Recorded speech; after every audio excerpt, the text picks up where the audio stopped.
Please నువ్వు ఇంకా వీడి గురించి ఆలోచించకుండా నందన్ కోసం వెయిట్ చేయి. ఆ రోజు ఆస్తి పోయిందంటే నమ్మారు, ఇప్పుడు మాధవ్కి తిరిగి వచ్చిందంటే నమ్మట్లేదు.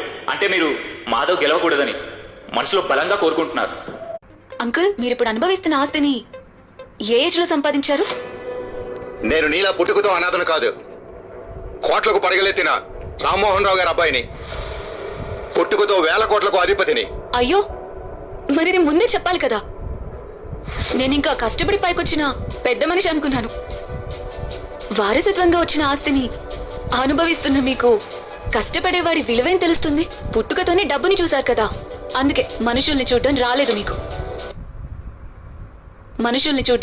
మీకు. మీలాంటి వాళ్ళకి అనుభవించడం మాత్రమే తెలుస్తుంది. కష్టపడి సంపాదించడం మాత్రం మాధవ్ లాంటి వాళ్ళకి మాత్రమే తెలుస్తుంది. గోపిక వదిలే. ఇప్పటి వరకు నన్ను ఆపింది చాలు, మాట్లాడనివ్వండి. కుసంస్కారంతో ఊరేగుతున్న ఈ కుటుంబానికి బుద్ధి చెప్పాల్సిందే. నీ కూతురు వయసున్న నన్ను చూసి తప్పుగా మాట్లాడావు. నువ్వు గొప్పవాడివా? అక్కడ నీ మొగుడు ఆంబోతులు అరుస్తుంటే ఆపకుండా నవ్వుతున్నావు. నువ్వు గొప్పింట్లో పుట్టావా?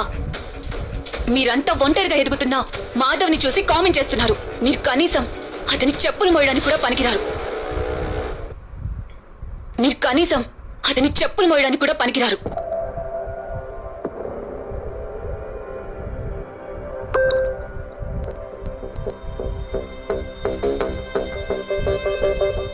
హాయ్ ప్రియా.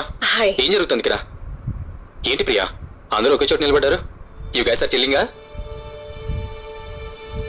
ఇదేదో బేకరీ ఫంక్షన్ లా ఉంది. చీట్ చేసి సిటీలో ఉన్న విఐపీస్ ని ఇన్వైట్ చేశారు, అందుకే నీకు కూడా ఇన్విటేషన్ వచ్చింది. బట్ డోంట్ వరీ, వాళ్ళతో ఒక చిన్న సారీ చెప్పించుకొని వెళ్ళిపోదాం. బికారియా? ఇంతకీ ఎవరా బికారి?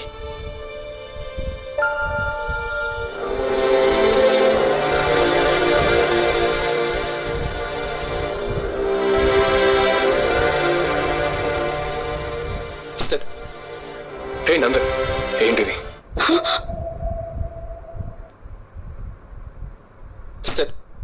హే నందన్, ఏంటిది? నందన్, ఏం చేస్తున్నావు? Please stop it. ఇతను ప్రియా కాబోయే హస్బెండ్ కదా. మాధవ్ కాళ్ళ మీద పడుతున్నాడేంటి? అల్లుడు గారు, ఎవరు అనుకుని ఎవరి కాళ్ళ మీద పడుతున్నారు? ఎవరిని బికారి అంటున్నారు? ఈయన ఎండి గ్రూప్ ఆఫ్ కంపెనీకి ఏకైక చైర్మన్. మీ ఆస్తి, నా ఆస్తి మొత్తం కలిపిన ఆయనకున్న దాంట్లో 1% కూడా రీచ్ కాదు. 2 years బ్యాక్ నా కంపెనీకి